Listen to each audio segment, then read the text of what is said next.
This episode of The Dig is brought to you by our listeners who support us at patreon.com and by Haymarket Books, which has loads of great titles, perfect for Dig listeners like you. One that you might like, particularly at this moment, is No Is Not Enough, Resisting Trump's Shock Politics and Winning the World We Need by Naomi Klein.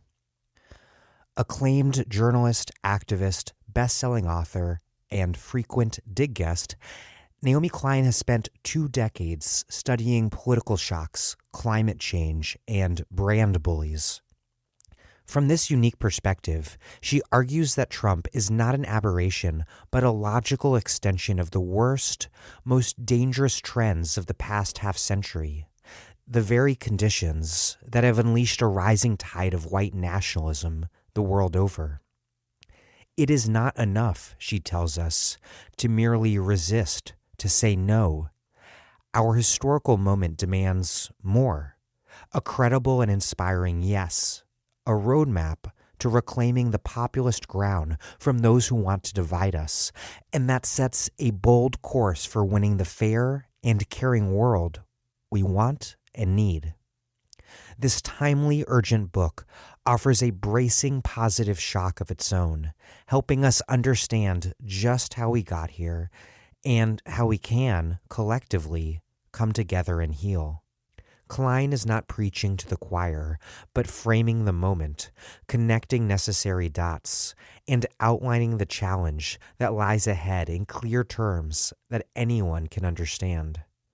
No Is Not Enough by Naomi Klein, out now from Haymarket Books.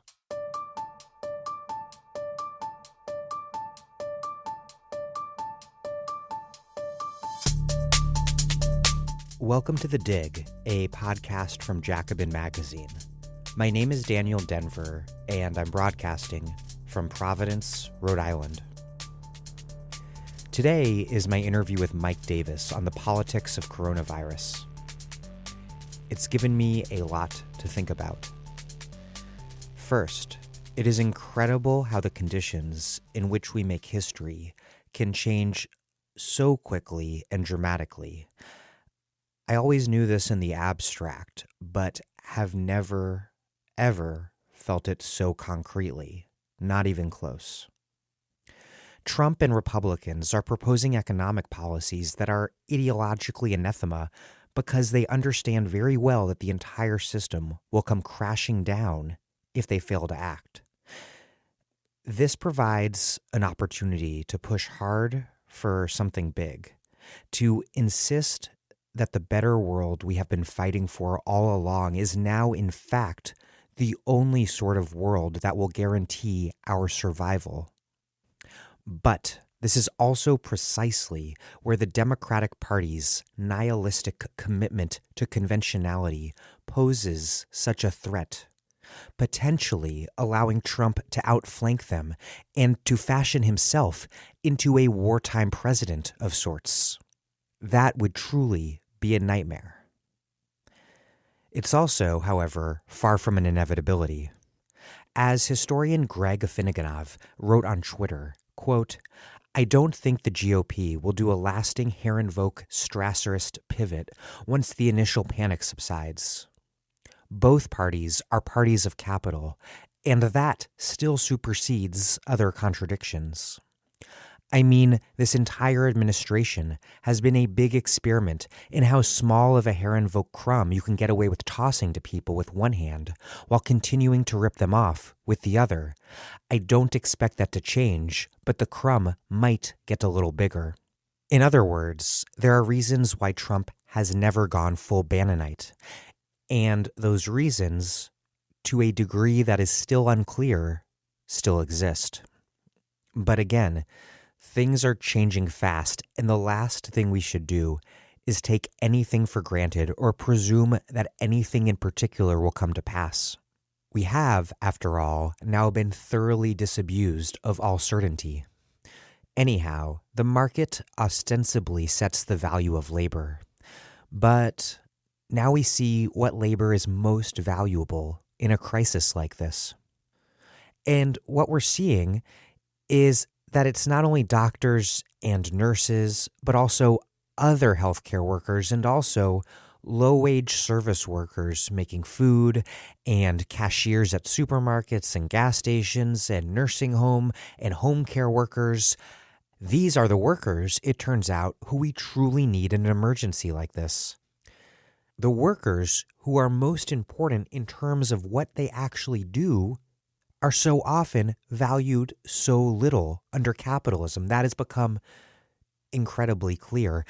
And this crisis reveals a lot about the justifications used to legitimate the status quo distribution of wealth. We should use this opportunity to explain what an economic system organized around other values would look like and to fight for that new system. We also should keep the world beyond the United States in mind and beyond the West. Viruses respect no borders, but their transmission and impact are profoundly shaped by social and economic divides. As Mike Davis writes, during the last major pandemic, the 1918 through early 1919 flu, aka the Spanish flu, Indians suffered a full 60% of the deaths, and Iran lost a fifth of its population.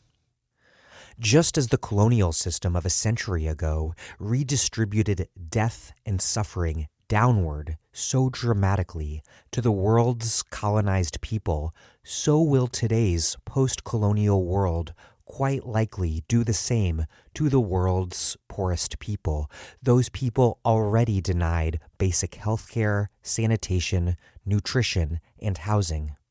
Davis writes, quote, "This history, especially the unknown consequences of interactions with malnutrition and existing infections, should warn us that COVID-19 might take a different and more deadly path in the slums of Africa and South Asia. The danger to the global poor has been almost totally ignored by journalists and Western governments. No one knows what will happen over the coming weeks in Lagos, Nairobi, Karachi, or Calcutta.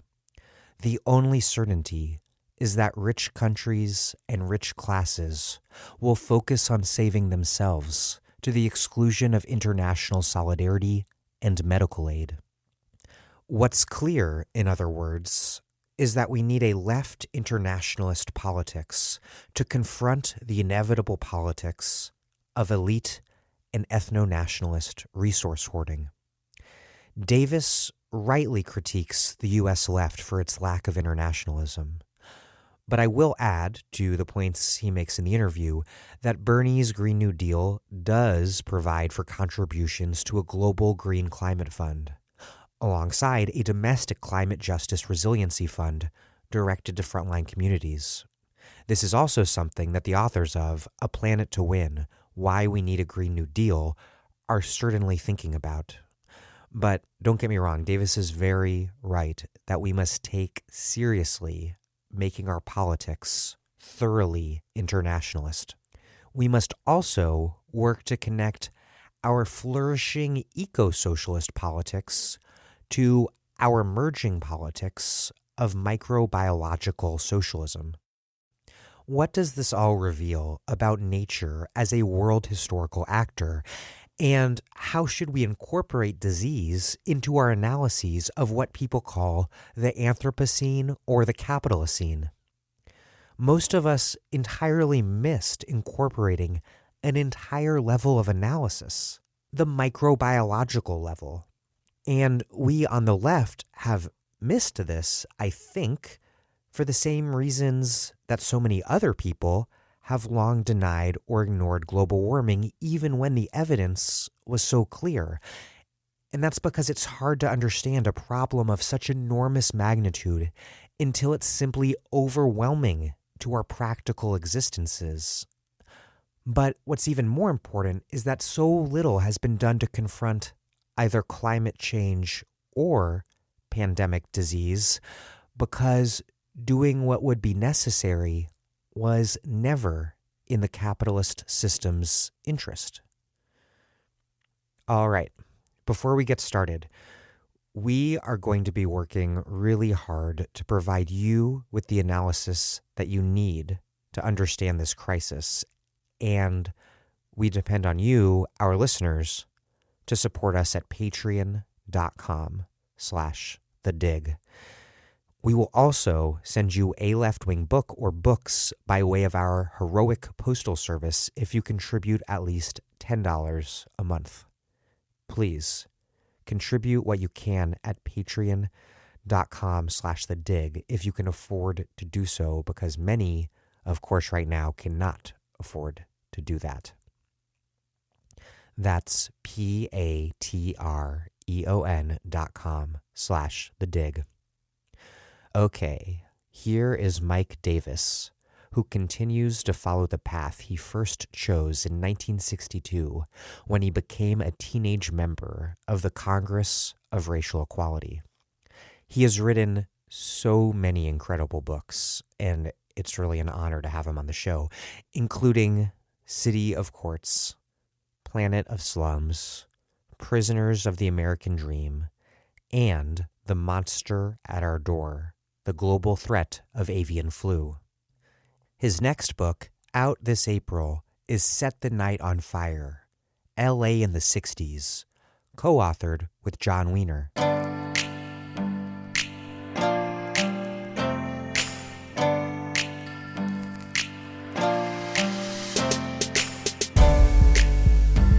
Mike Davis, welcome to The Dig, and thank you for doing this interview on such short notice. Okay, thank you very much. The right is already casting the coronavirus pandemic in xenophobic and nationalist terms. The Chinese coronavirus, the Wuhan flu, or most recently and absurdly, the Kung flu. What do the Trump-aligned right want to accomplish by giving the virus a Chinese passport? What do they want the virus's geographic provenance to say about the global order? And what, in contrast, and in fact, does the pandemic tell us about the current organization of the world? That's a very big question. Obviously, what Trump and his epigones hope to accomplish is to use the pandemic to leverage border walls and right-wing nationalism in every way possible. Unfortunately, there's a long precedent for this. In the 1890s, the plague emerged in pandemic form in China and was spread by maritime traffic across the world.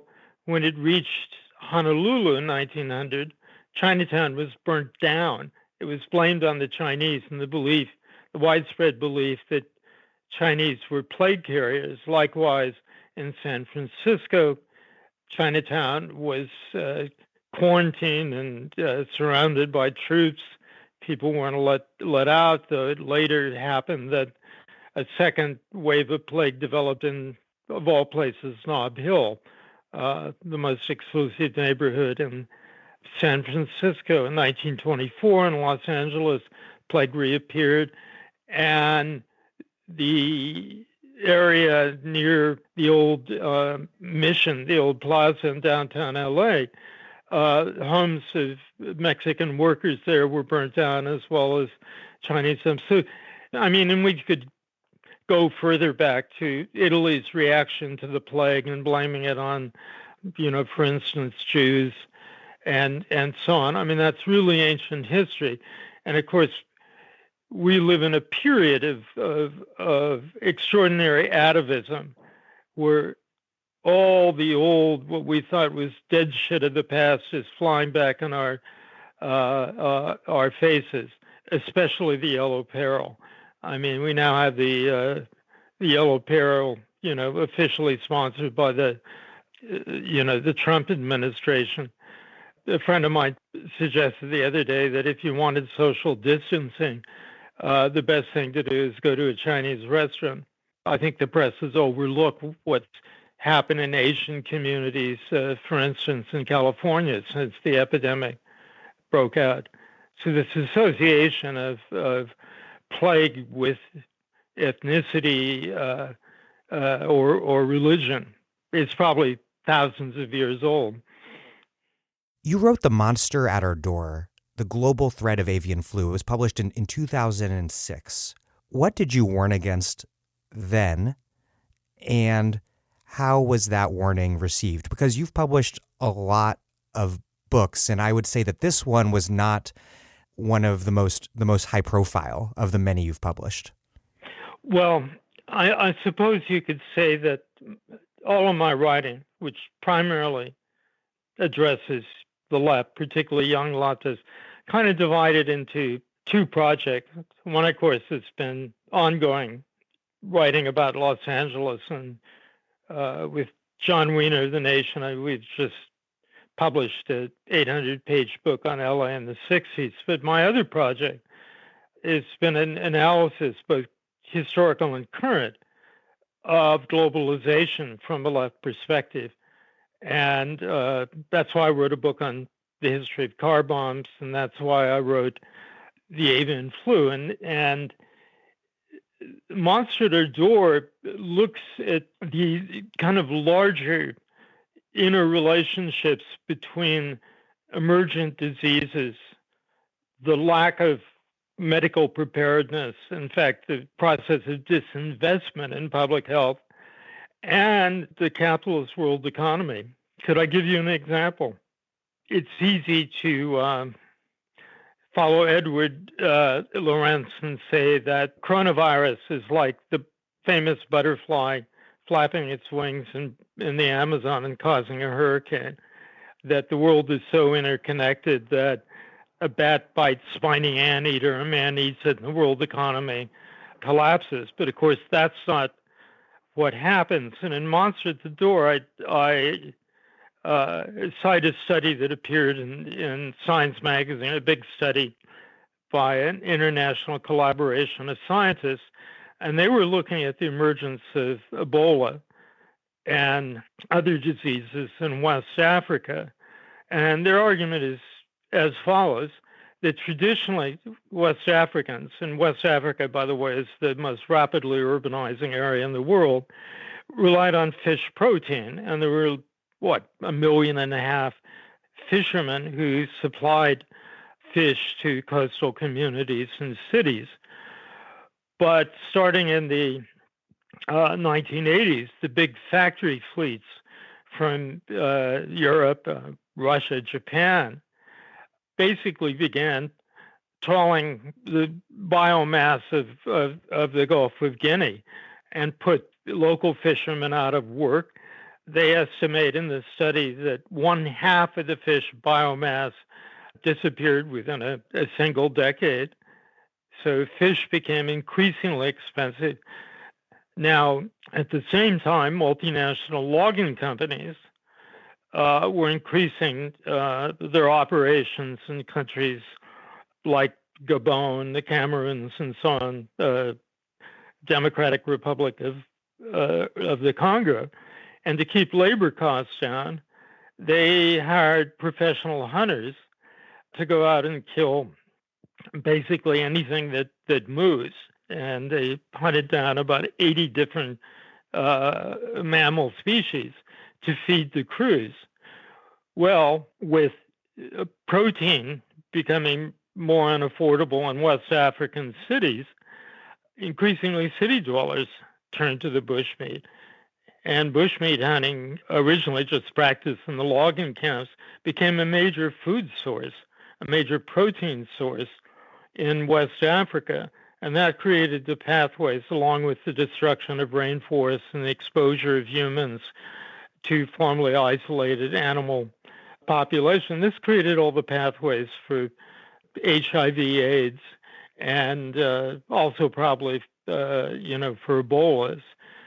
So my book was concerned to particularly explore the nexus between emergent diseases and global capitalism.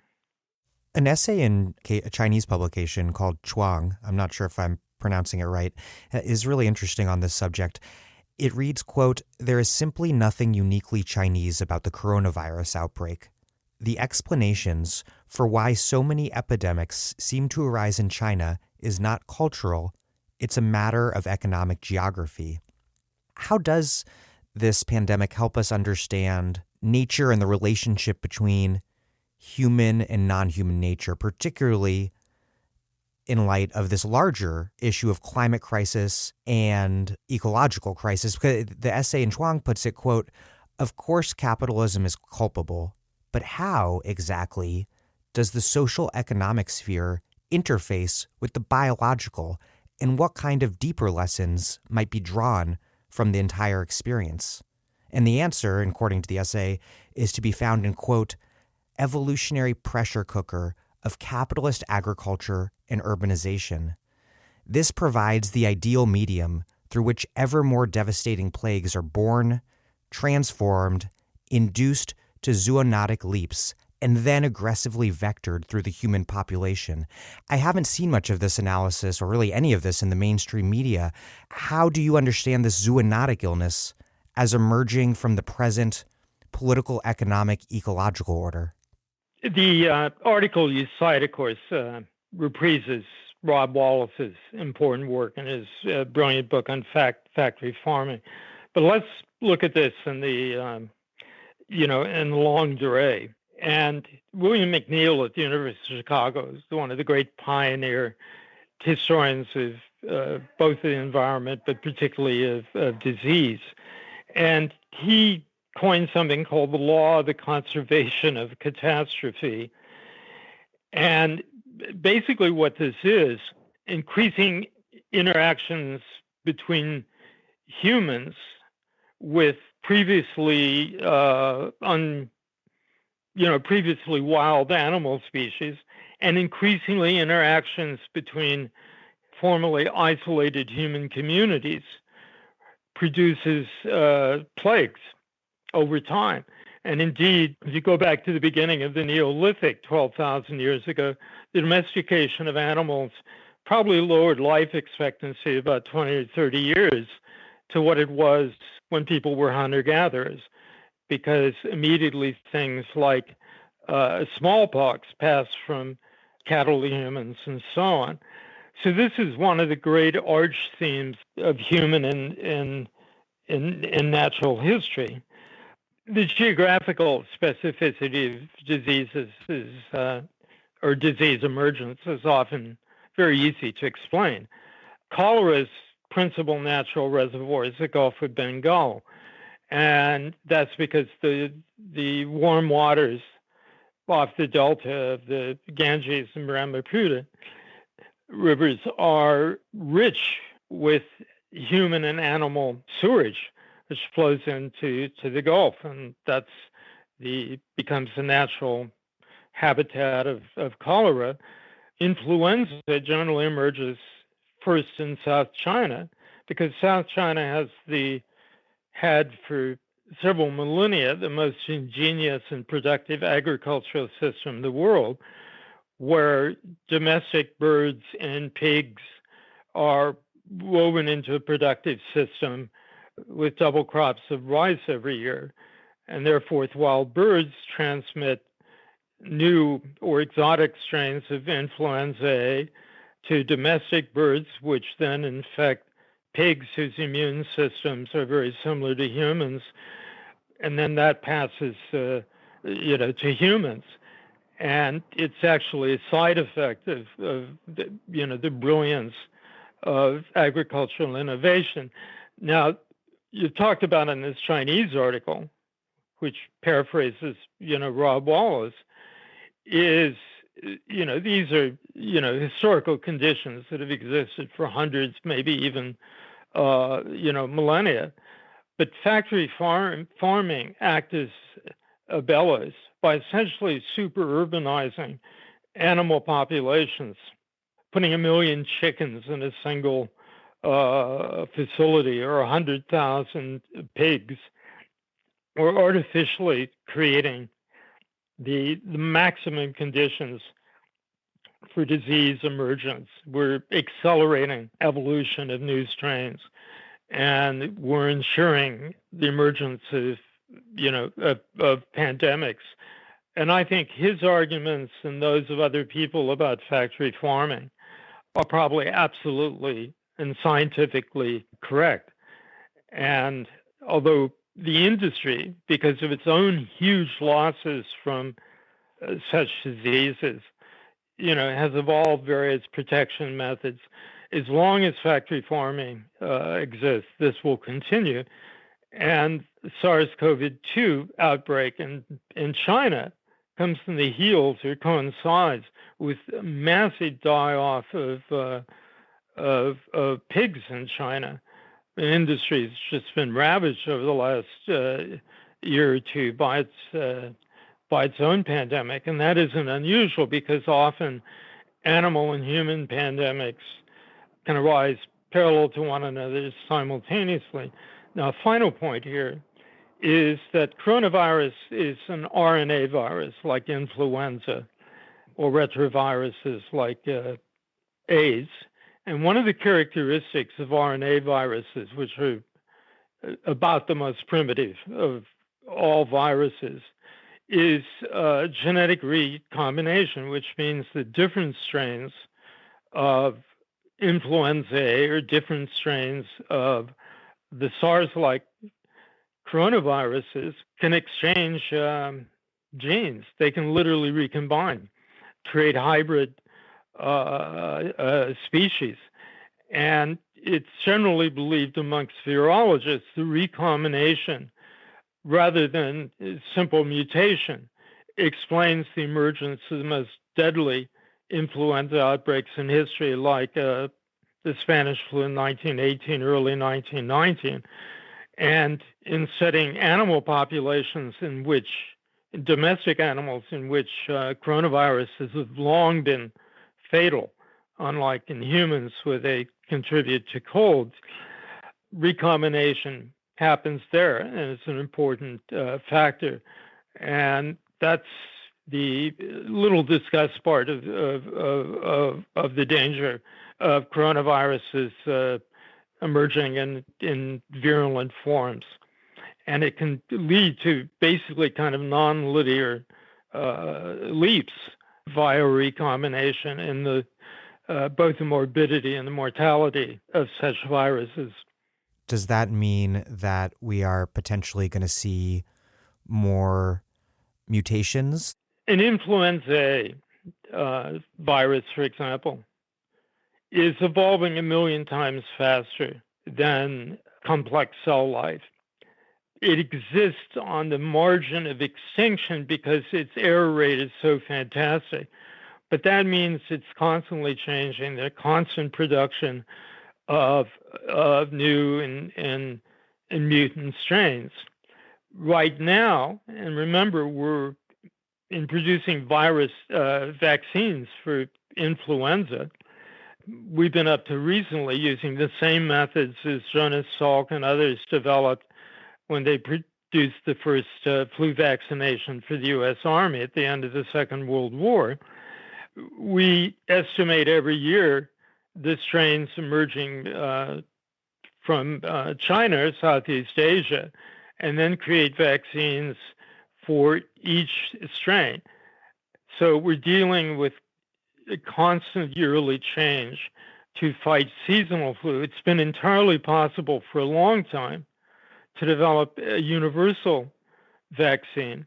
Then instead of attacking the variable parts of the surface proteins of influenza A, locks onto the stable, unchanging parts. So there should be a vaccine that is similar to, say, diphtheria or tetanus immunization that's good for years, if not for life. Why don't we have such a vaccine? Well, the reason is very simple, which is that Big Pharma has advocated as a whole the research and development and manufacture of antivirals and antibiotics. 15 of the 18 largest firms have simply left the field to produce more. It's ironic because the pharmaceutical industry's rationale for such high profits is precisely because they say they need those profits to maintain investment in research and development. Well, in fact, the Big Pharma now spends far more on advertising than it does on research and development. It's given up on antibiotics and antivirals simply because they're not as profitable as producing things that treat impotence in elderly males, or things for heart diseases, or other conditions where they're able to exploit the public in such an outrageous way in this country. But what, of course, has been happening because of their failure to develop these absolutely essential drugs is now we have an antibiotic-resistant epidemic of strains of staph and C. diff and so on, sweeping through hospitals and killing 30,000, 40,000 people a year who die from hospital infections. And the medical community has been screaming about this for years and warning what will happen when basically the antibiotic revolution of the 1940s, which did more than anything to increase life expectancy in Western Europe and the United States, is now totally reversed. And this becomes a very serious issue with the coronavirus pandemic, because as people crowd into hospitals and overwhelm hospitals, they'll be exposed to hospital-based infections, and critically ill people are simply roadkill for staph or C. diff. And I speak with some personal experience since I've been battling cancer for a couple of years and had an operation and immediately contracted a supervirus, which almost killed me. And my experience, is not at all unusual. So this is another source of added mortality in the current pandemic that directly stems from the private monopoly of drug development. And the clear solution is we must break up big pharma, and we must create a system for the public research and development and manufacture of absolutely essential vaccines and medicines. This doesn't mean that we'll nationalize the entire drug industry by controlling contracts and prices and awarding them to smaller, more entrepreneurial firms led by medical researchers than themselves, rapidly ramp up the production of these things. I mean, otherwise, or let me put it this way, we are not experiencing just a pandemic. We're living in an age of pandemic. We're under siege from RNA viruses. Okay, we're under siege from antibiotic-resistant bacteria. This is the real war. And instead of coming up to the plate and leading an all-out effort to create a new regime of safety, we've done the opposite. We've allowed Big Pharma to march off, to walk away from the research, and we have downsized our public health systems at the very time all medical research has been screaming out that we have to, drastically ramp up the number of ICU beds, the stockpiles of supplies, the new antivirals, antibiotics. Coronavirus is not in any way a surprise. We've seen this pandemic in innumerable Hollywood films. There's an immense literature warning about it. After the SARS epidemic, there were 10 or 12 books talking about the next outbreak of a SARS-like virus. So the monster that's walked through our front door is an entirely, familiar one. I want to talk more about the healthcare system in a moment, but first, I'd like to return back to these questions about the relationship between political economy and the environment, because in recent years, the climate crisis has prompted a lot of thinking about how the capitalist world system and the environment interact with one another as we move headlong into the precipice of just climate catastrophe. But virus, and there's tons of great writing and debates and a lot of debates over this. But viruses haven't typically informed left thinking about the environment. So my question is, how for you does this pandemic inform or challenge or reinforce these analyses and debates on the eco-socialist left? Well, first of all, I mean, as I tried to establish by talking about the example of West Africa, while it may be easy enough, in fact, it's very shocking that China, after the experience of SARS, did not shut down entirely the selling of wild animals for food and medicinal purposes. By the way, the first SARS epidemic jumped to us from civets, and civets were consumed in China because, ironically, they were believed to prevent influenza. But it's the case of fishing and logging and HIV and Ebola in West Africa show. It's been the undermining of local food security, which has helped, accelerate these viruses. Climate and disease, epidemic disease, infectious disease, of course, intimately interact with one another. And with global warming, you're seeing a migration northward of some of the key vectors of hitherto tropical diseases like dengue fever. And we're finding the kind of mosquitoes, tiger mosquitoes and so on, that have been responsible for millions and millions of deaths in hotter parts of the world. In the case of the United States, they've already moved across the Rio Grande. There's no border wall that can protect us from mosquitoes. But the chief underlying condition of mass mortality remains the sanitation crisis across the world, which gets worse every year as the population becomes more and more urban.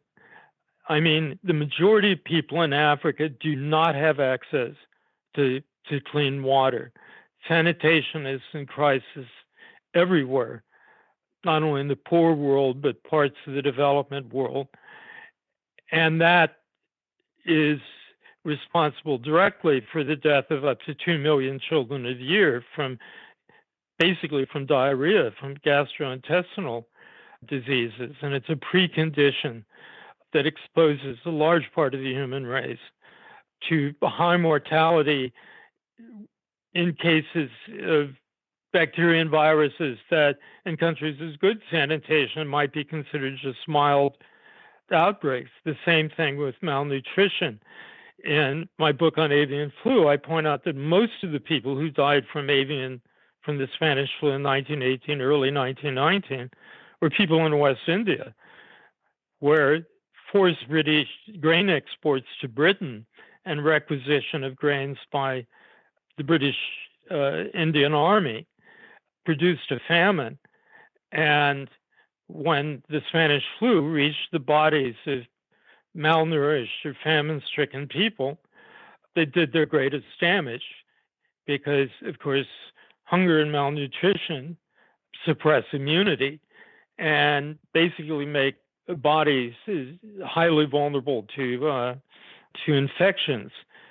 And more recently, I've written about the emergency in Africa, where now 26 African countries have the coronavirus infection. It will soon appear in all. And Southern Africa, we have, for example, Central and Southern Africa, there are 24 million people still afflicted with AIDS, HIV, millions more with tuberculosis. South Africa has already declared a national emergency because of its understanding of what will happen if people with these conditions are affected. In terms of medical care, 5 of the 6 countries with the worst medical care in the world are in Africa, including the largest country in Africa, Nigeria. And even in a country that's considered one of the more developed African countries, Kenya, a country that exports trained doctors and nurses to the developed world, there are exactly 130 intensive care beds available in the whole country. Country of 50 million people, and 200 nurses in domestic hospital trained to deal with critical cases, with ICU cases. So what we're seeing now in Western Europe and the Middle East, China and the United States may only be a precursor to a second wave or phase of the coronavirus pandemic with much higher rates of mortality, including amongst groups which had not been very much endangered so far, like people under 50. That could all change in Africa and in South Asian slums as well.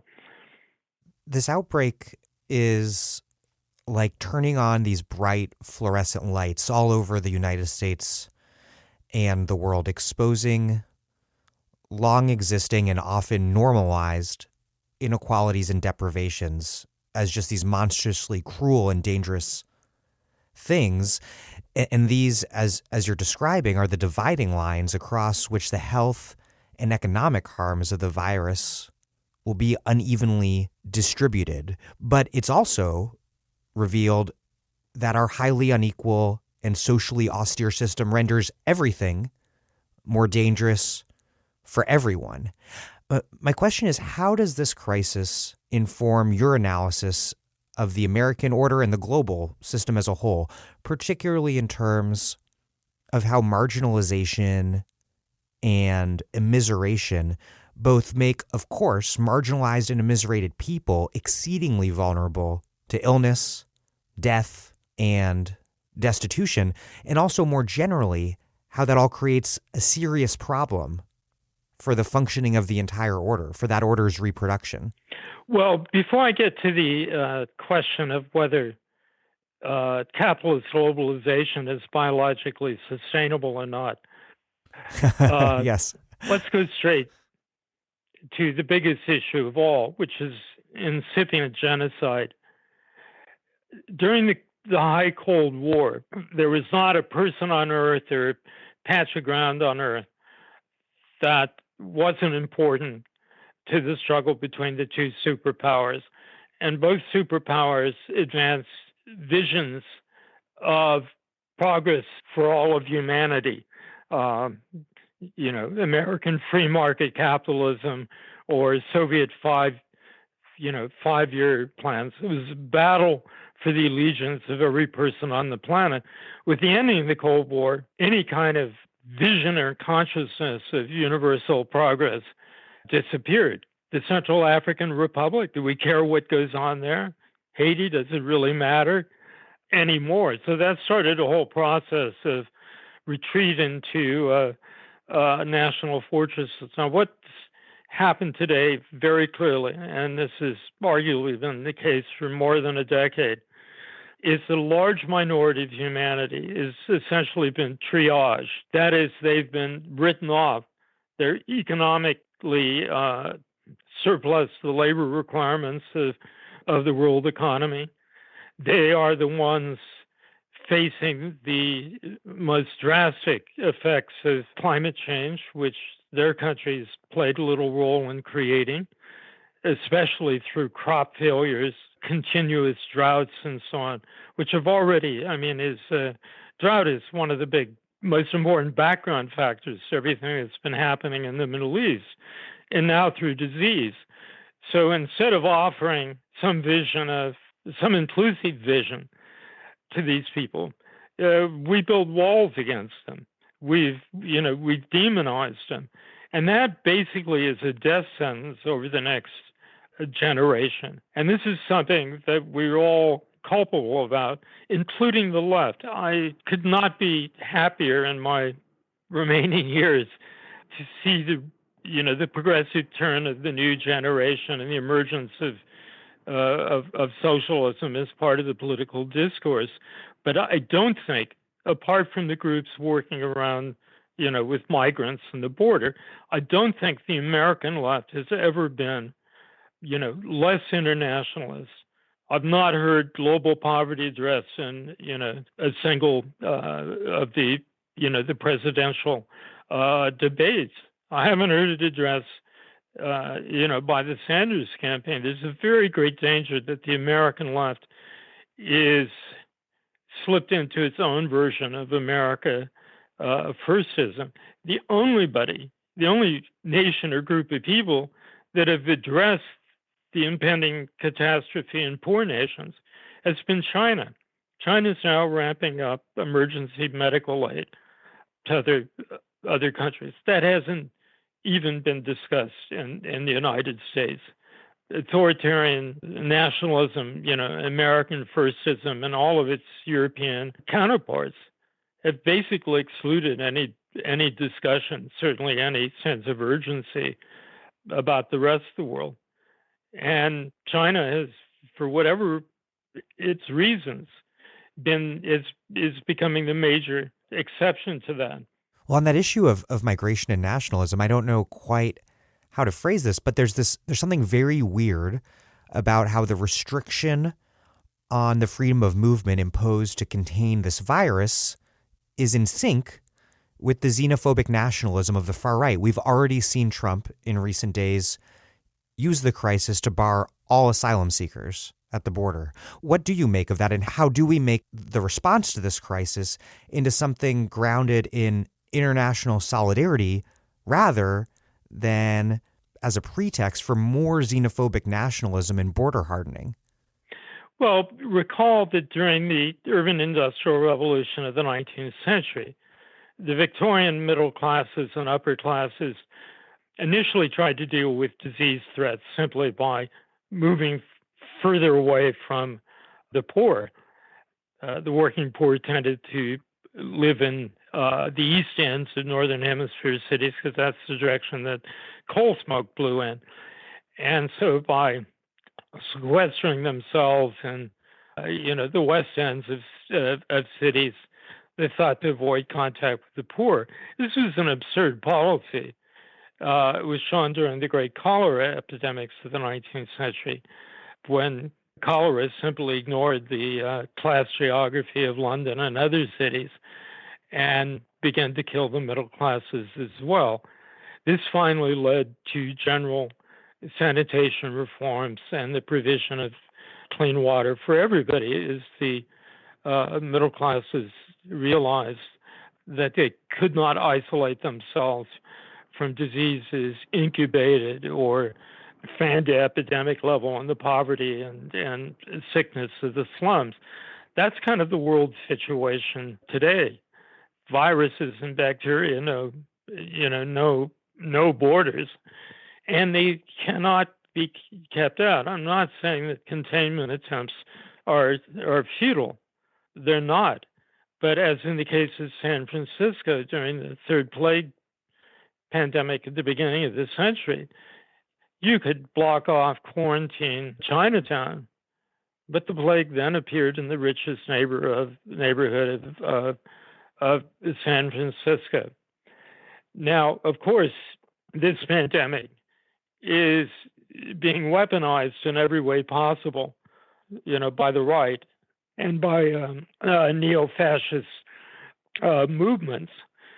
But we ourselves, and I'm talking about progressives, contribute to this conflation of disease risks and the need to restrict migration and so on by not acting as communists were encouraged in the Communist Manifesto.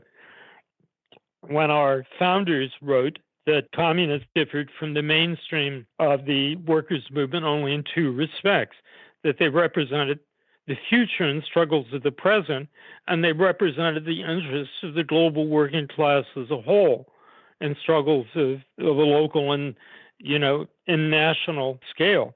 Right here in San Diego, where I lived. I mean, I grew up along the border and now living again on the border. Half my wife's family live in Tijuana. And now we're going to talking about closing the Mexican border entirely, despite the 100 to 200,000 people that cross it every day for work. Is this going to be effective against pandemic in San Diego? Of course not. And we've created now these squalid migrant camps on the other side of the border, where health conditions, despite the heroic efforts of so many NGOs, are absolutely, appalling. So on a global scale, we're going to rediscover, just like the bourgeoisie of Victorian London did, that we can't simply wall ourselves off from pandemics. What we can do is ensure millions of deaths on the other side of the border because of our xenophobia, because of our refusal to share data, provide medical supplies. And also, in some cases, we will be the victims of this. The Cubans, I said the Chinese were the ones giving medical aid to poor countries. That's not really true. Cubans has usually been the first to respond, and Cuban doctors are everywhere. Cuba's offered medical aid to the United States. They have the most extensive experience of any group of any medical establishment in the world in dealing with Ebola fever, because they've been at the front lines of it in Africa, for two decades. Mike, you didn't get the memo from the Democratic establishment and the corporate media that you're not allowed to ever say anything nice about Cuba, ever. Well, actually, I got that memo about 50 years ago.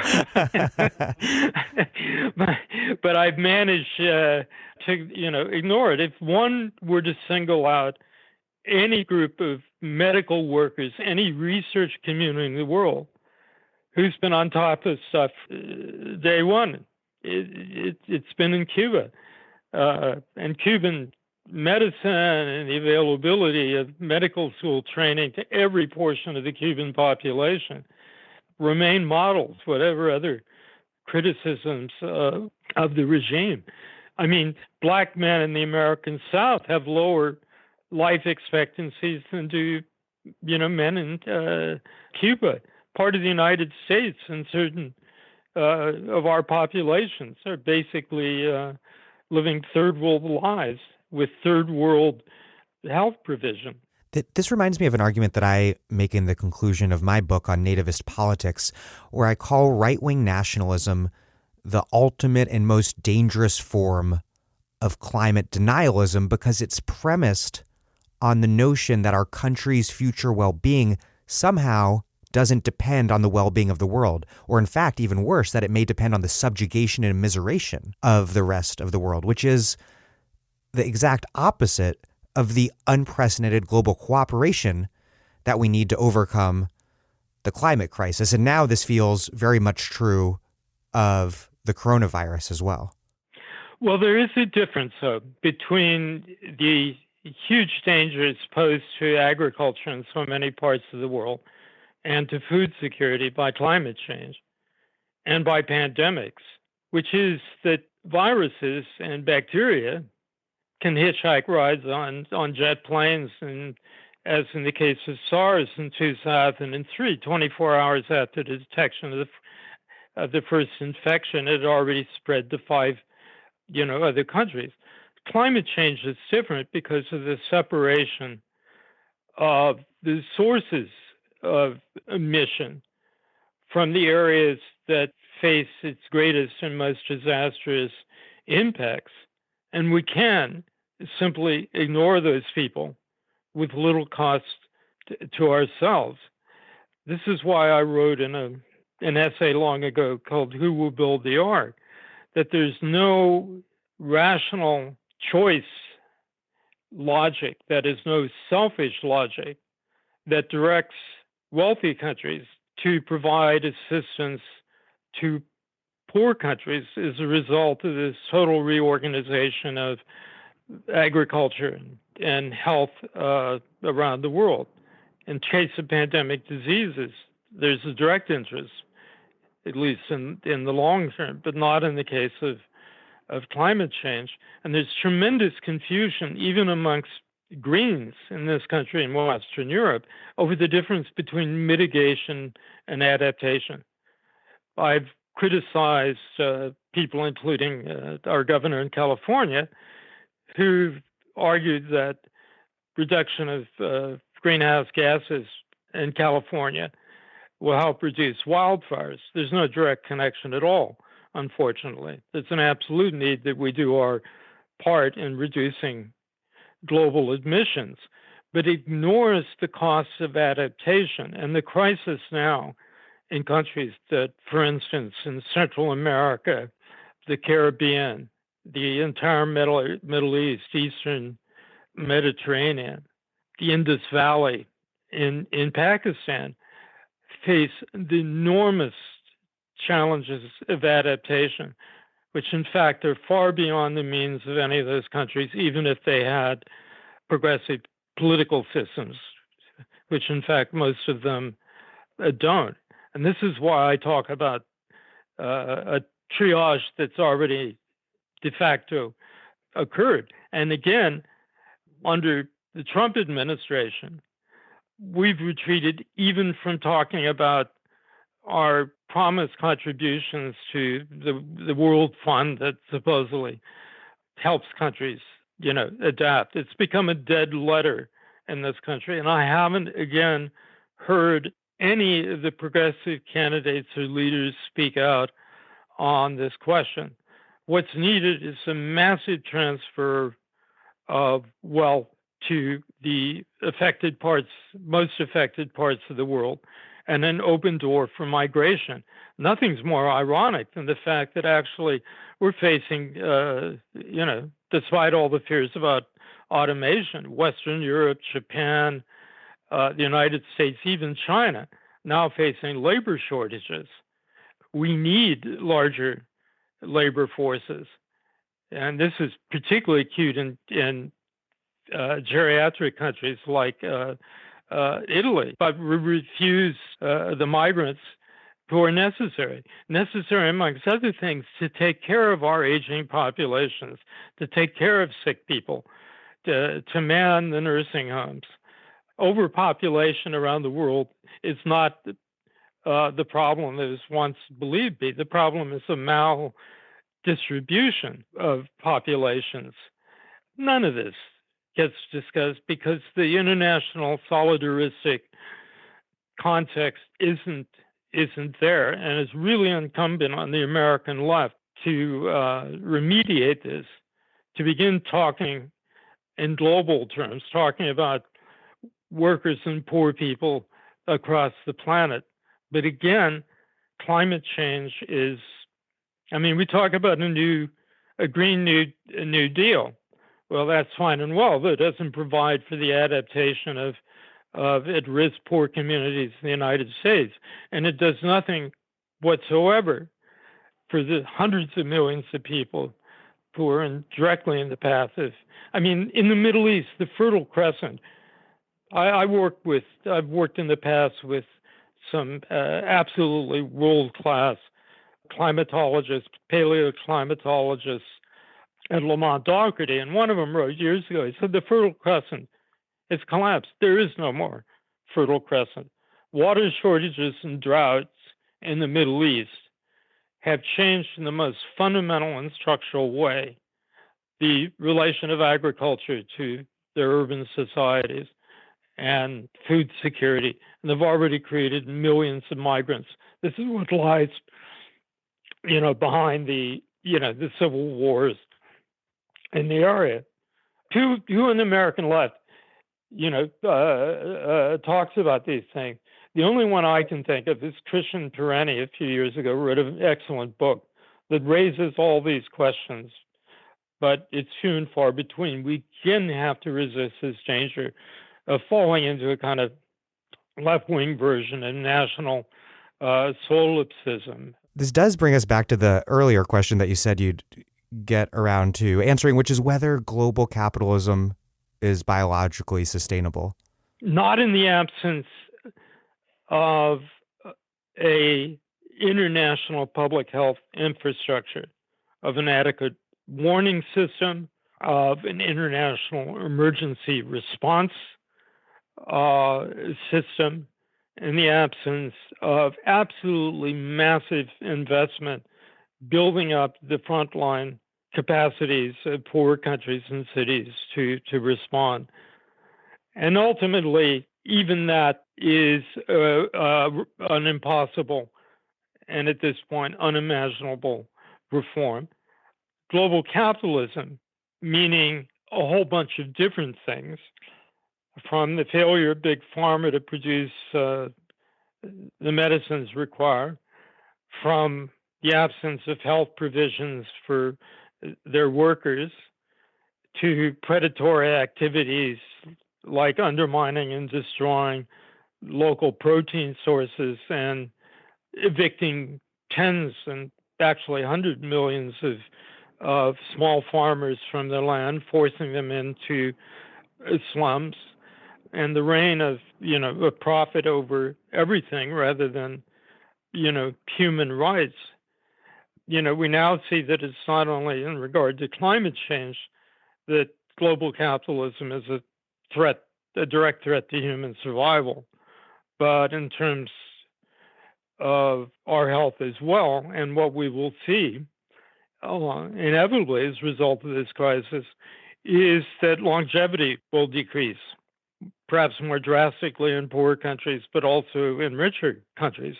That happened dramatically in the United States after the 1980 Spanish influenza.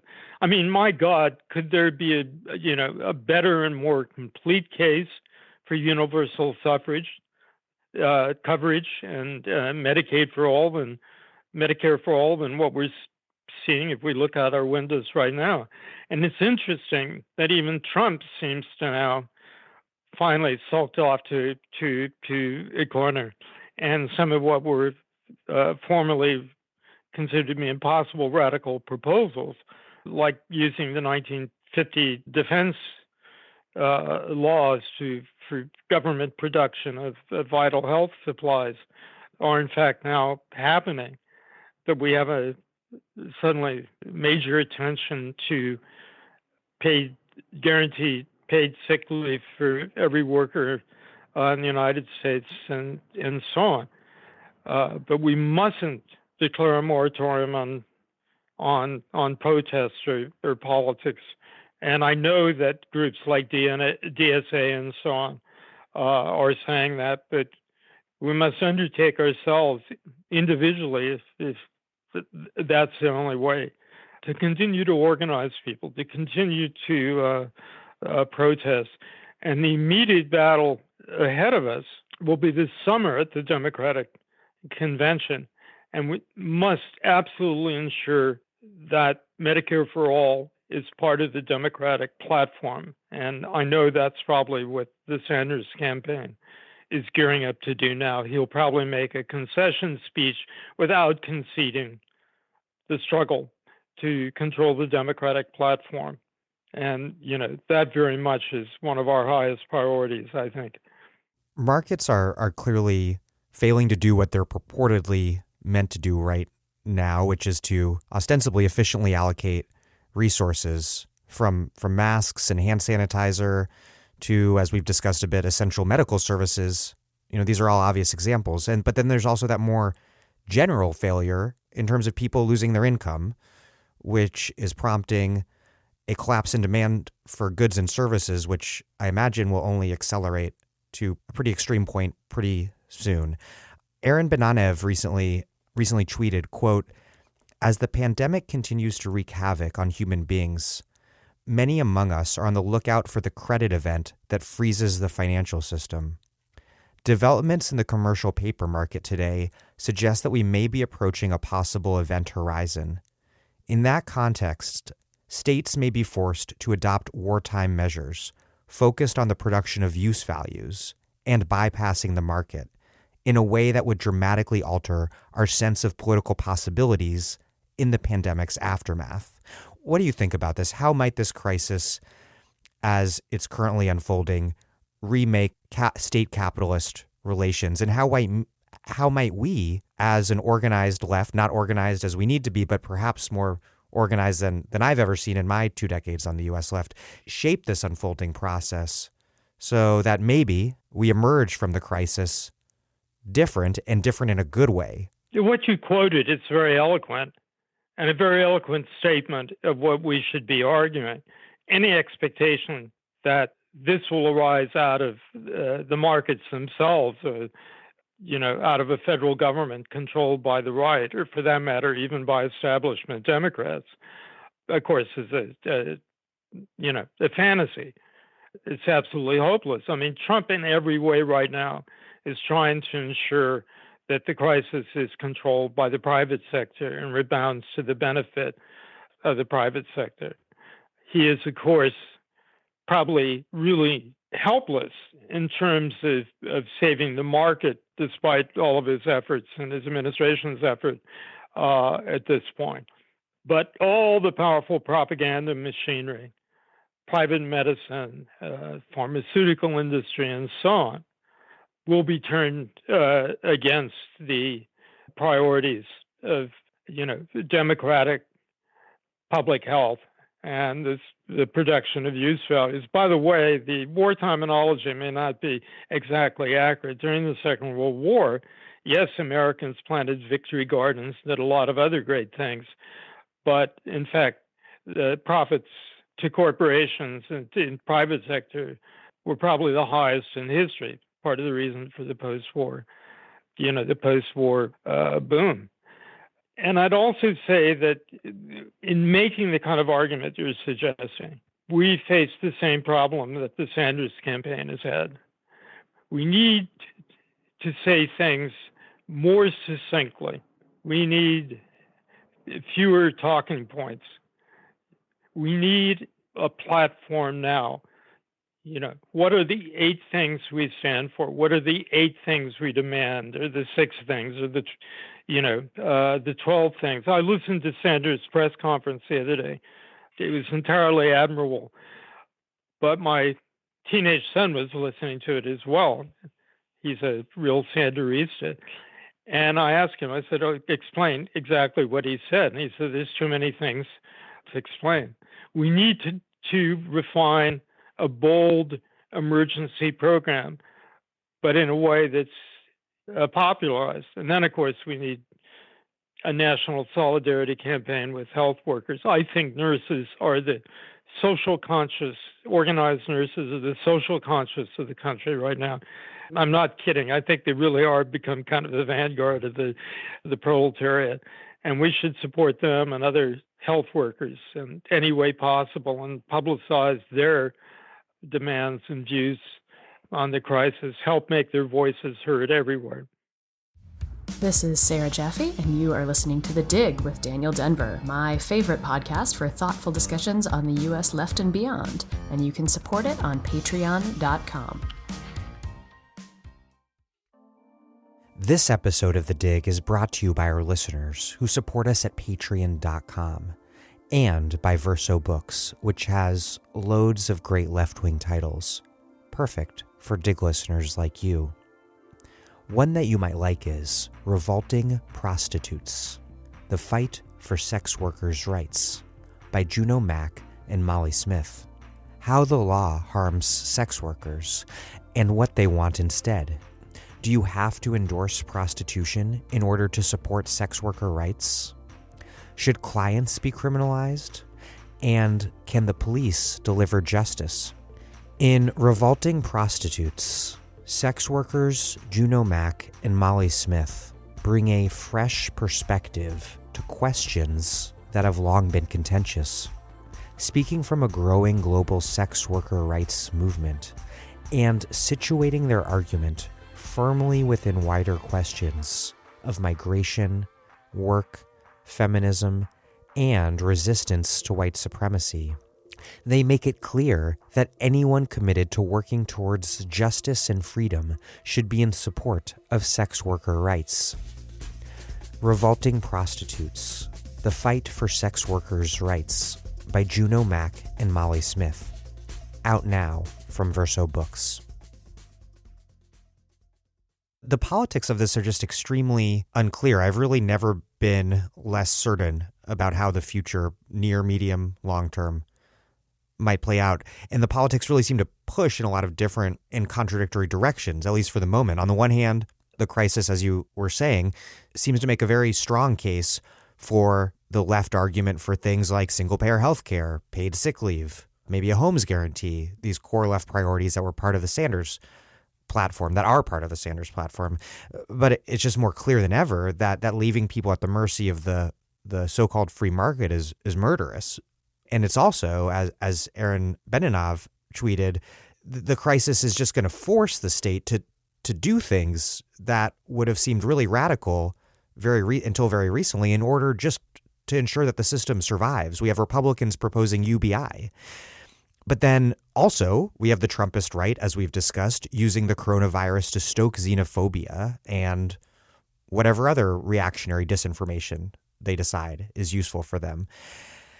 One more factor is just that we all thought that the crises as they existed would benefit the left in the Bernie campaign against the Democratic establishment, and they did up to a certain point. But ultimately, we had this powerful and media reinforced desire among Democrats to just return to normal.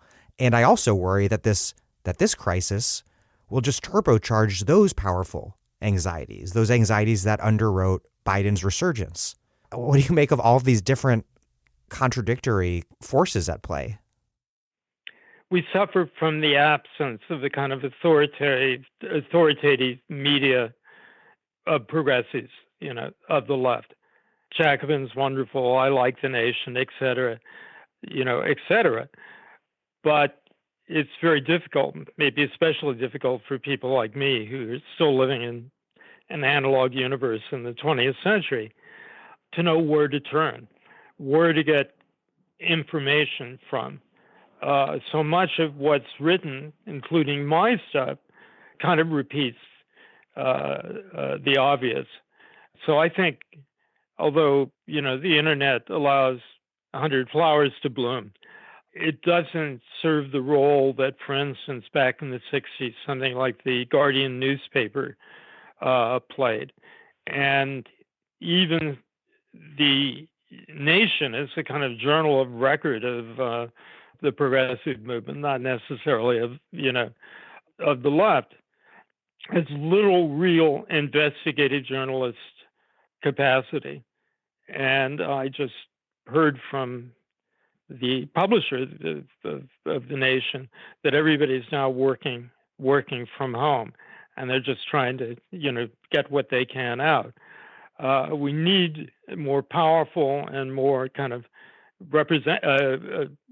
authoritative media to deal with this. I think right now that where some of our attention really needs to be placed on is and focused on the major transmission belt of corona-related fatalities, and that's in the corrupt and decrepit nursing home and assisted living care system in the United States. Jim Straub, who's an old friend of mine, I knew him from the time when he was a hobo riding the rails for the SEIU. He's the organizer for nursing home workers in the Seattle area.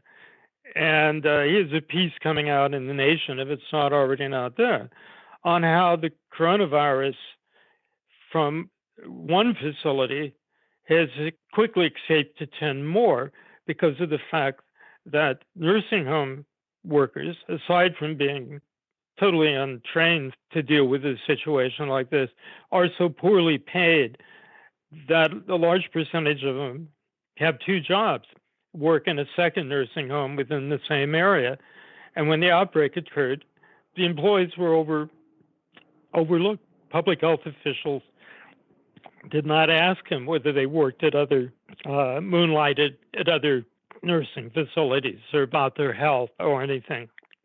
And the nursing homes that now warehouse 2.5 million elderly Americans, most of them on Medicare, a system which was close to bankruptcy and collapse before this pandemic ever began. This has been neglected in the press. This should become a major focus of our demands. Nursing home employees face the same risk that nurses and doctors do. But do they have face masks? Well, 40% of nurses don't. And I assume that, very, very few nursing home, employees do. There are hundreds of thousands of people on the front lines who are being overlooked, threatening not only their own health, but making them additional sources of transmission of the pandemic. Those sound like sensible demands to focus around, but to what degree do you see this crisis, I guess, objectively tending to play into our politics, and to what extent do you see it playing out to the benefit of those of Biden or Trump or other political opponents? Well, that depends on us, and it depends on the accumulated, strength and understanding of, the left across the world. In this case, we're in an open combat. That's why, even if Bernie concedes today or sometime later in the week, the fight has to continue. The fight against Biden and those who represent simply restoration of the ancient regime has to be raised to an even higher pitch, above all in the struggle over the platform in the convention. Now, of course, people will say convention platforms usually are fairly meaningless and that candidates never actually live up to the promises. But to win that in the convention and to win the demands that Sanders has been making about how to react to the pandemic, this constitutes the kind of promissory note that become enormously important as progressives, battle the mainstreamers and local races, congressional and state legislative races across the country. But again, we should never overlook the capacity of the system to instrumentalize this or to ensure that concessions made are immediately clawed back after, for instance, a vaccine is available. There's been so many missed opportunities in recent American history.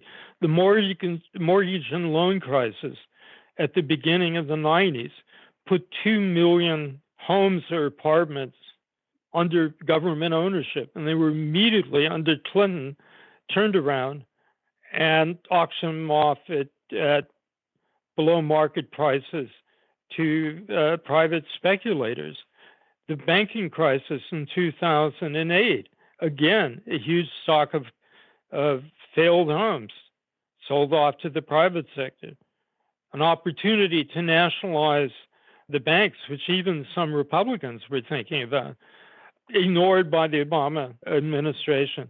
It's the nature of our age, when the gods of chaos rule, that opportunities like this will come up again and again. And hopefully we're learning how to take advantage of this, using this younger generation's extraordinary turn to the left to become powerful enough to have national consequence. What do we need to learn, though? Because what worries me is about how fear has worked to the benefit of both Trump and then also the Democratic establishment. Trump, of course, ran on the fear of migrants and terrorism. But then, and we all know that's obvious, but then Biden came from way behind to surge past Sanders so recently, just in the last couple of weeks, because Bernie was the front runner, and we were all so thrilled that the seemingly impossible might happen here in the United States of America, of all places. And Biden surged past Sanders because of this argument around electability, which itself is rooted in fear, the fear of Democratic voters of Trump's reelection. So what should we be learning so that we can take advantage of this crisis and not let it just lead to the world getting worse? Well, we need accurate analysis. If you look at the entire primary season, and if you add together the Biden, Klobuchar, Buttigieg votes and compare them to Sanders plus Warren, there was a kind of stable division of about 55-60% for the restorationists or the Democratic establishment, and 40, and in a few cases, 45% for the progressive wing of the party, which is actually an astonishing accomplishment. So we shouldn't be surprised once the others had dropped out of the race and immediately endorse Biden, that his numbers, would rise. I heard several of former Obama people in recent interviews say, "Oh, this idea of a Democratic establishment, totally a myth. There is no establishment. Look around you." Well, look around you, and what you've seen is within 24, 36 hours, this establishment was taking total control over the primary elections and trying to take total control over the party. They're all there lined up. There obviously was some preparation to ensure that happened. Of course, it should not overstress ever electoral politics over movement politics. And one of the things cheering to me that's happened has been emergence of a left wing like in DSA that has conducted very sophisticated debates about how you combine movement with electoral politics, the streets with the polling places. But it's nonetheless true that electoral campaigns, even with the best of intentions, tend to suck the oxygen out of the air for ongoing movements, strikes and street demonstrations and so on. And it's also the case, very unfortunately, since it was first analyzed by Michels, the right-wing German social democratic political scientist, whose famous book on the German Social Democratic Party accurately predicted that reformist left-wing movements in power tend to disorganize their bases. And that can happen to the Sanders campaign. And this is really incumbent on us to raise our political discussions about tactics and strategy to a much higher level. Do you think that we were too optimistic about the conditions that we were working in and that we thought a real political crisis had arrived before it had actually arrived in full? Like, what was the reigning political economic order until the past few weeks, perhaps only at the precipice of a more significant crisis that we may now be entering into for real as we speak? Well, no. I mean, certainly in a historical perspective, it's astonishing to see the growth of a progressive movement in this country that calls itself socialist, whatever its understanding of socialist. This is something in nature of a historical miracle, in my opinion. But remember also that the Clinton-Obama Democratic Party closed down every opportunity, for instance, produce the kind of reports and indictments that the New Deal did of corporate corruption, of corporate control of politics, and so on.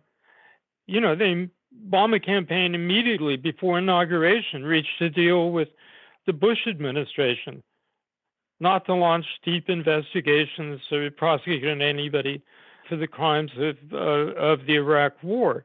And that establishment has always served to, reduce rather than to increase public exposure, whether this is because of sheer political cowardice or because of some shared vested interest, is an interesting point to debate. So much more could have been made out of it, and so much more would have been made out of it in previous, historical eras. Now, one of the problems today is that even as, a true national left has emerged, it is unwittingly or unconsciously taken on some of the coloration of the times. We have to salute the flag. We have to bless the troops in the field, even as we call for the return home. We accept so much of the nationalistic context of politics, the most obnoxious of which is this religion around the Constitution. I mean, my God, the progressives at the turn of the century. Woodrow Wilson thought the Constitution was totally obsolete. progressive Republicans campaigned about it all the time. Now even progressives have to bow their heads before this document written by slave owners and wealthy merchants. But I have to do some special pleading here. The current left has emerged out of the coincidence between the threatened equal rights of minorities in this country and the downward mobility of college graduates, particularly those who are first-time graduates who come from immigrant or poor families. That's created a material base for the translation of the ideas from Occupy and DSA on a much larger scale. But at the time of Occupy, I criticized Occupy for two things.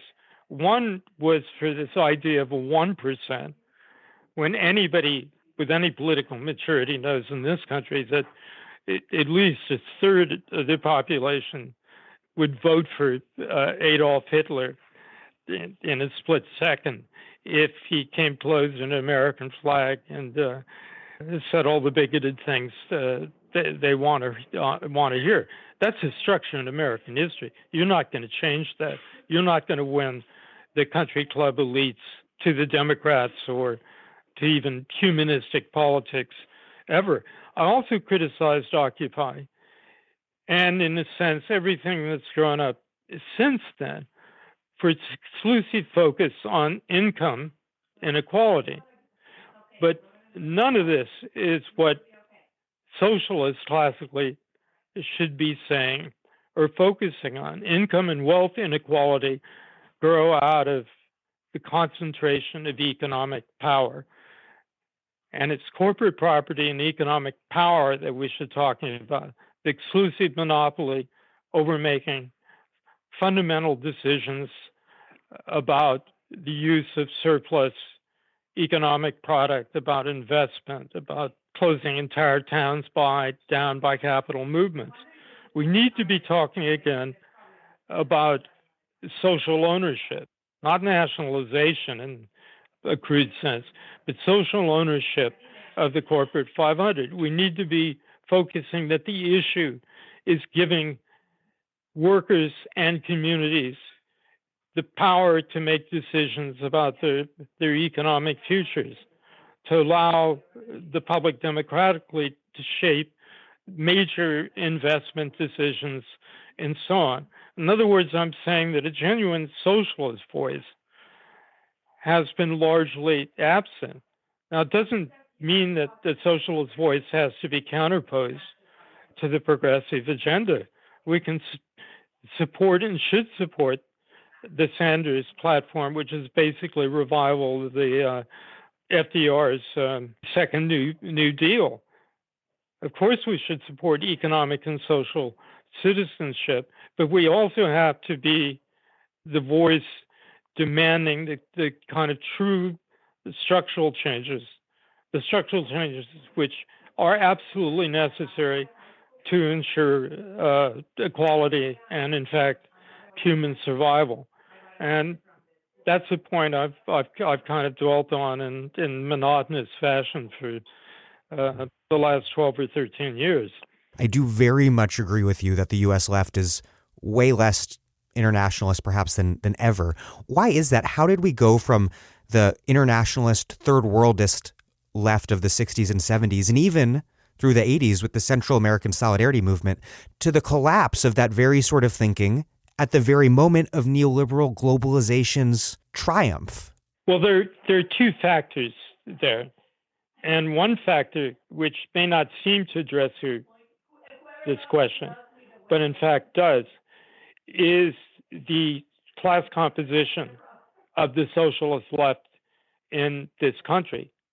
I mean, if you look at Sanders' support, a huge number of working class origin college graduates who belong to the spectacular numbers of high school graduate working poor that flock to him and to nobody else. But then you look to socialist organizations themselves. And how many working class members do our groups have? Do those groups create conditions that allow working class youth to join them? I think not. And I've argued in the past that one of the highest priorities of the left has to become look more like the people that we claim, whose interests we claim to represent. In other words, we need more working class leadership, and that means dealing directly with problems for people who don't have a college degree or don't have a family source of income, and so on. This is a point Lenin made 118 years ago on what is to be done. He said it would be a crime for advanced workers, militant workers, to just be left in factories. The movement should do everything possible to give them sabbaticals, to acquire intellectual skills, to create a party that homogenizes intellectuals and militant workers. That point, I believe, remains as valid as ever. On the collapse of internationalism, well, the internationalist instinct is still there. We've seen it massively in opposition to wars, but we haven't seen that opposition entrench itself as a permanent force. When was the last demonstration we went to over Afghanistan or Iraq? We've had too many examples like the Dean campaign, where the protest movement assumes a brief electoral form and then dissipates. I think the highest quotient of internationalism is precisely amongst immigrant youth and youth of color in this country. It might be higher, but you talk to, I have two Mexican kids still in high school. Talk to my kids and their friends. All their friends are sons and daughters of immigrants. They're fiercely critical of American, nationalism. They have the kind of consciousness that could translate easily into powerful, solidaristic politics. But if the leading groups on the left don't mobilize that, don't emphasize it, if they remain content to stay within the same left populist shell, that potential won't be realized precisely when it's needed the most. And also, of course, the international linkages between leftists have diminished or in some cases collapsed. The World Social Forum movement was once such a powerful vehicle for that, but it basically no longer exists. Am I correct? Yeah, no, and it might exist as some sort of shell of its former self, but I'm not aware of its existence.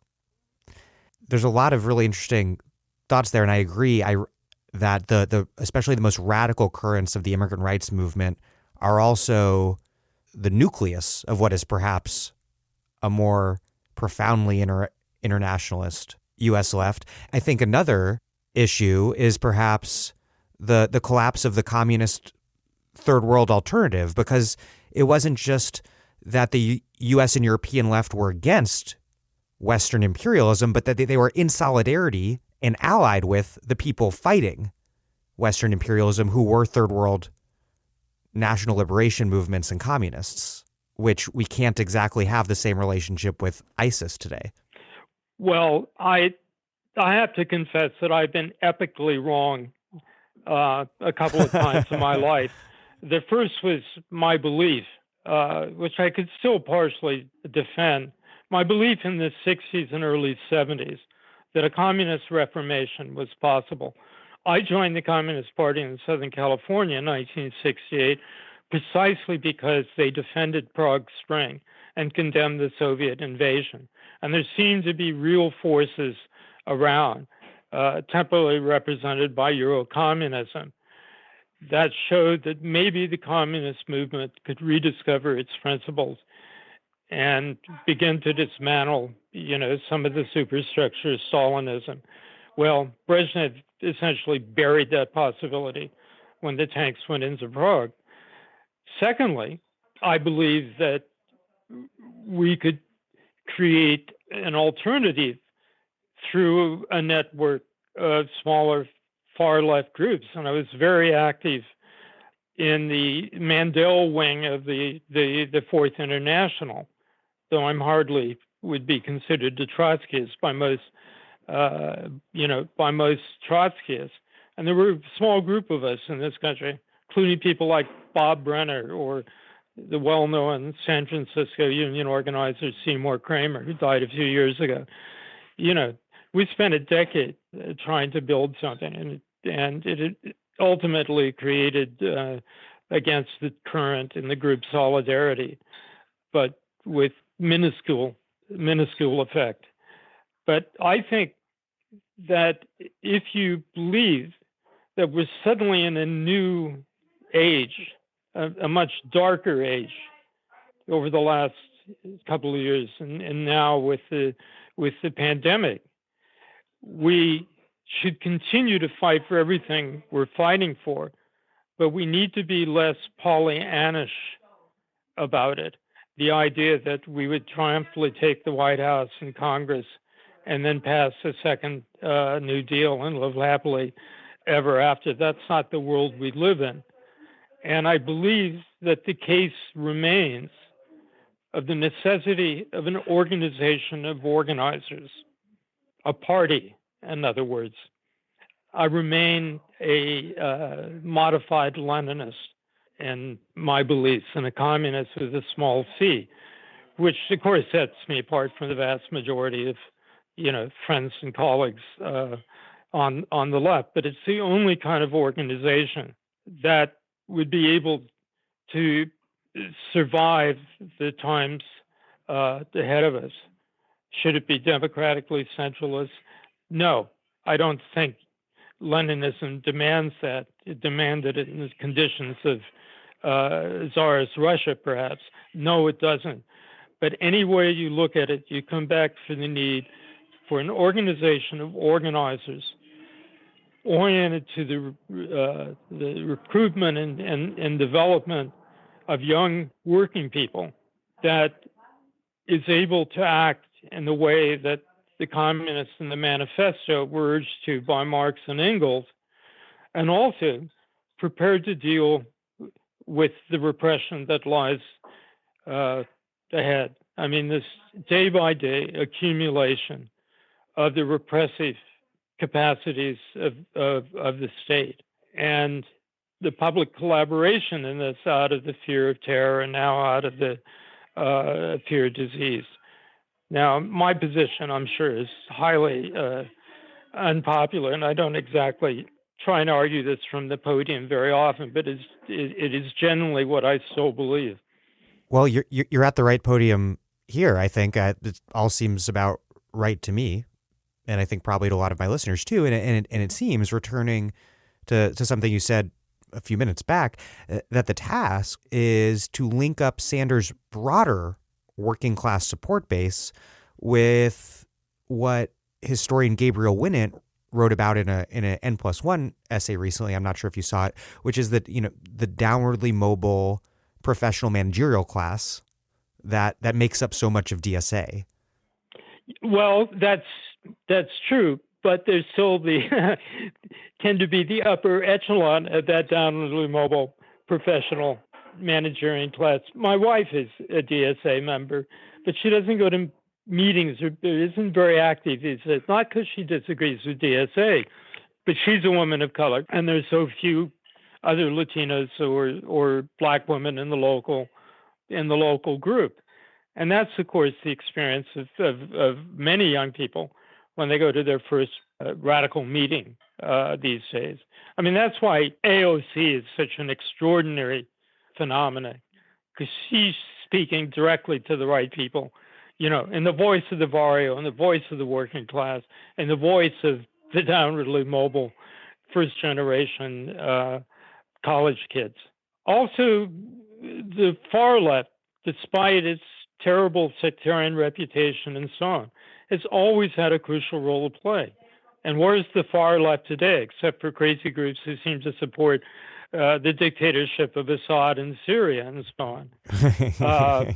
I was very critical of the International Socialist Organization for not having a more economically diverse membership and recruiting mainly, college students. But I was the first mourner at their passing because I think they represented certain essential values, which Right. have now been lost. Is this an argument against a Big Ten organization like DSA, which allows various factions and a diversity of views? No, that's very important. But, we still face, I think, a kind of, drought of ideas from the far left. And the renaissance of the far left keeps being aborted by its leaders selling out, like in the case of Syriza in Greece, for example, or what's happened to Podemos, in Spain. I mean, Rankinau filed support for revolutionary socialist politics is still there, but the leadership experience has been terrible. So what is to be done then? How does the DSA coalition become more like the Sanders coalition? Because in that article, the answer can't be for middle-class white kids to just castigate themselves for being middle-class white kids. I'm not saying that's what you're suggesting, but how do you get from A to B? Because the Sanders coalition does demonstrates that something pretty powerful is possible. After this is podcast, you will undoubtedly receive some angry messages from individual DSA chapters and groups who are saying, screw Mike Davis. We're doing exactly what he says we're neglecting to do. And that's true. And that's very inspiring. I just want to see the groups who focus on organizing and recruitment of working class youth who are highly critical of electoralism while at the same time they participate in the Sanders campaign, who are totally movement oriented, who have individual projects to support the unions or work within unions or work with the unorganized and so on. That's the wing of the broader movement that I belong to or want to belong to, and all power to them. But are they a majority in DSA? Well, because of disease and where I live, illness and where I live, I've been pretty much cut off from activism. So I should probably keep my mouth shut about these things. But I don't think they're yet the majority. And they have several national caucuses.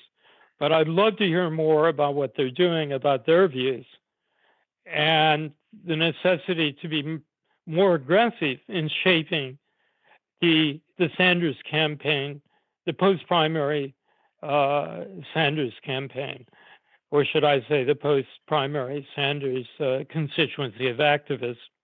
Well, that's the question I want to end on, because I've kept you for forever, naturally, because I don't want this interview to end, but it probably should at some point.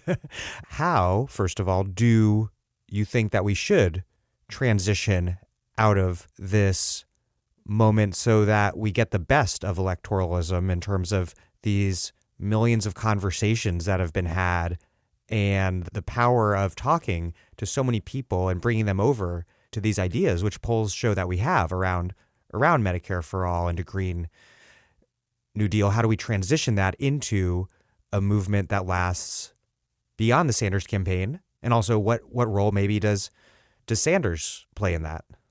I am confident that he will fight to the very end for the positions of the campaign. And anybody thinks he's down and out just has no idea what his movement is about. I think there has to be a transition, however, in the leadership of that camp. And he's most valuable now and in the future, leading the fight in the Senate and being the senior statesman of the movement. But the young multiracial cadre of the movement need to become its visible leaders. My oldest daughter has been to a dozen Sanders events, DSA conferences, and so on. And from her reports and analysis, it's convinced me that a first step an absolutely essential step, and in some ways very easy to do, is simply there needs to be a discussion forum on strategy and tactics curated by people like the left wing of the DSA, and it needs to be public. Now, I know that various documents and proposals circulate within groups and movements, but for most of us who are not in a place or a situation that allows us to participate in these groups, we have no idea what's going on. There are so many voices on the left speaking now, and I've tried for several years to try and find a way to hear them, but I realize I just continuously remain out of touch. So to create a discussion forum for tactics and strategy, the way forward, curated by like the left of DSA or whoever. And this is different from Jacobin. Jacobin is, of course, an immense resource, but it's not the place to debate tactics and strategy. It's the place to read fabulous articles about political economy, the left, and other places. It's a really rich resource, as I would argue still is the institutions in which I've spent half my adult life, the New Left Review. But we need something separate. Jacobin's not going to provide it. The Nation's not going to provide it, etc. The left has to create it and create it immediately. It could even take the form initially of a debate forum about, the pandemics. But we need to have a structured debate with different strategic proposals and tactical ideas that's accessible very broadly by everybody, including old farts like me who, now camped out in my garage because of the pandemic. I think that's an urgent priority, an absolutely necessary starting point to kind of rearm ourselves and re-gear ourselves for the struggle ahead.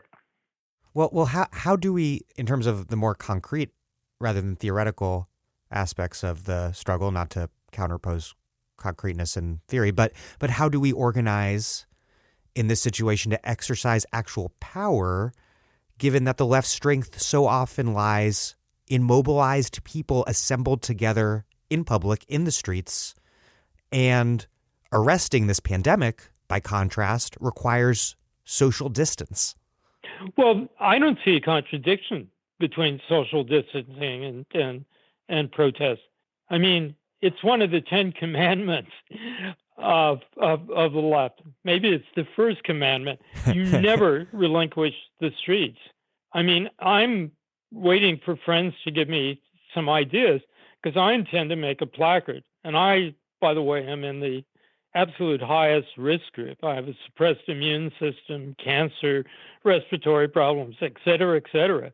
But I see no personal risk whatsoever in standing on a street corner with a sign that demands paid sick leave or just says solidarity with the nurses union, whatever. We should still be in the streets. We can do it safely. We can use social distancing. We can encourage, as some left groups already are, an active personal politics of solidarity, helping the elderly. I mean, young people are not at tremendous risk at this moment from it. I'm not opposing social distancing. I'm opposing house arrest. I'm opposing the fear that leads people to just want to sit this out and watch HBO or something. We need to reassert ourselves in the public sphere. And as I argued in a recent opinion piece, being out there is a powerful medicine in itself. And although I'm a relic from a different age, I'm sure that, the Generation Zers, for instance, will have a million ideas about how to protest and organize while being prudent about risks to health. The idea that this suddenly shuts down all traditional political activity, I really believe that's nonsense. When you're at home and surrounded by so many depressive events in your life, it's more important than ever to get exercise, to fight off depression, and to strengthen your immune system. This is an opportunity to become healthier.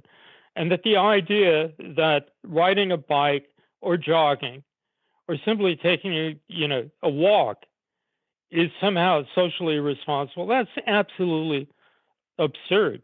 Don't go to the gym, avoid team sports, don't run to a crowded campground somewhere, but be outdoors. And attempts to translate social distancing into enforced seclusion inside your house or your apartment is not only unnecessary, it is simply absurd. And we don't yet know crucial parameters of the pandemic. It is very prudent at this moment that we should use maximum social distancing in many activities. But it could turn out that this pandemic, this variety of SARS virus is more like the original. And the original SARS, by the way, killed 10% of the people who got it. It was much more deadly initially. But it did have the advantage over influenza that you spreaded the virus only when you had become symptomatic. We hear a lot about asymptomatic cases, could well be true. We should act prudently. But in fact, it may not be as common as is feared. But I have no intention of giving public health advice. I'm just saying that there's every reason to exercise and be outdoors. There's every reason to stand up for our politics in public space in a prudent way. I mean, part of the disaster of this is just simply this question of face masks, why there are not enough face masks. Simple availability of those face masks, which despite what some media were claiming early on, are 95% effective in preventing droplets, virus from reaching your tissues. There are enough of that. Half the closures that are going on now would not be necessary. My wife's best friend is bunkered in Hong Kong, and there are plenty of face masks in Hong Kong, plenty of food available. She's teaching online. People still take walks. This is an example where the failure to stockpile the most obvious,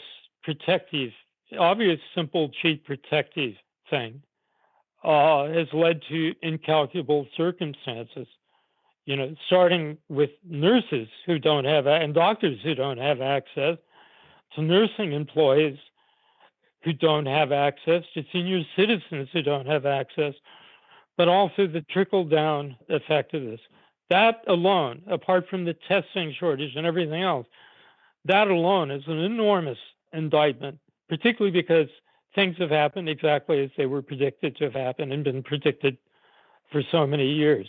So people simply use their own intelligent understanding of what's going on.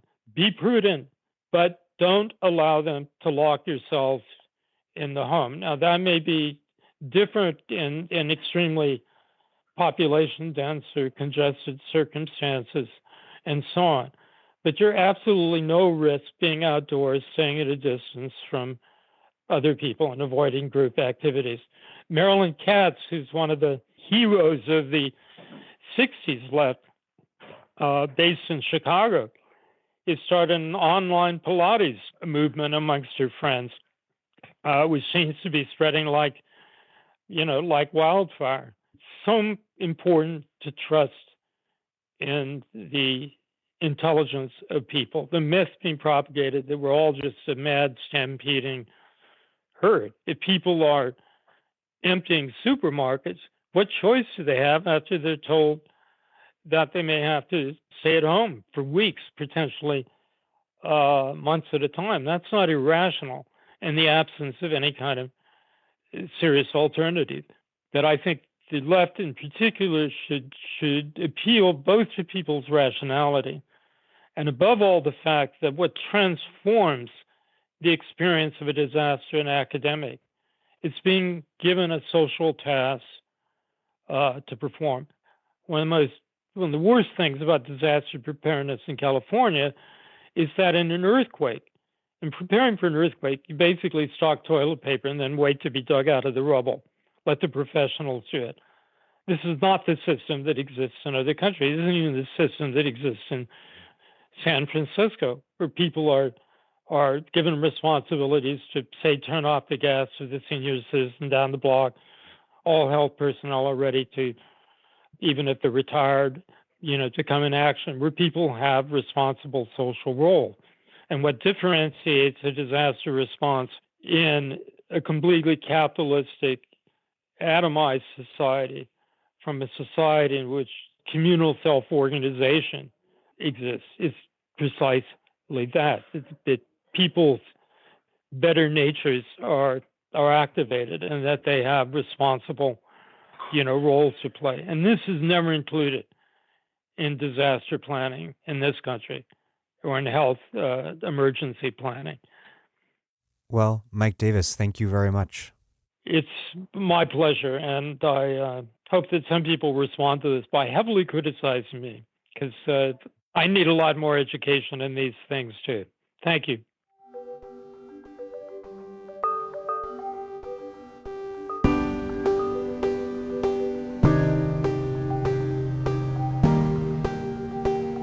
Mike Davis is the author of so many important books, including City of Courts, Planet of Slums, Prisoners of the American Dream, and The Monster at Our Door, The Global Threat of Avian Flu. His next book, out this April, is Set the Night on Fire, L.A. in the 60s, co-authored with John Wiener. Thank you for listening to The Dig from Jacobin Magazine. As Marx once said, after noting that men make their own history, but they do not make it as they please. They do not make it under self-selected circumstances, but under circumstances existing already, given and transmitted from the past. While other podcasts have only interpreted the world in various ways, our point is to change it. We are posting new episodes every week, somewhat more frequently amid coronavirus crisis. The Dig was produced by Alex Lewis, music by Jeffrey Brodsky. Our communications coordinators are Julia Rock and Zachary Nin. Thank you to Ben Mabey for his help preparing this interview. Our senior advisor is Thea Riofrancos. Check out our vast archives at thedigradio.com. Follow us on Twitter at thedigradio. And please do find us wherever you get your podcasts and subscribe. If it's on iTunes, you can also leave us a nice review. Those reviews help introduce us to new listeners, but what really and truly does that is you telling other people that you like the show and that they should listen to it. Especially right now, some people have more time on their hands than normal and are looking for analysis about the situation, how to understand it, etc. Maybe you could suggest our podcast. Last but not least, please do make a monthly contribution at patreon.com/thedig to help keep this operation up and running strong. Even a few bucks is huge.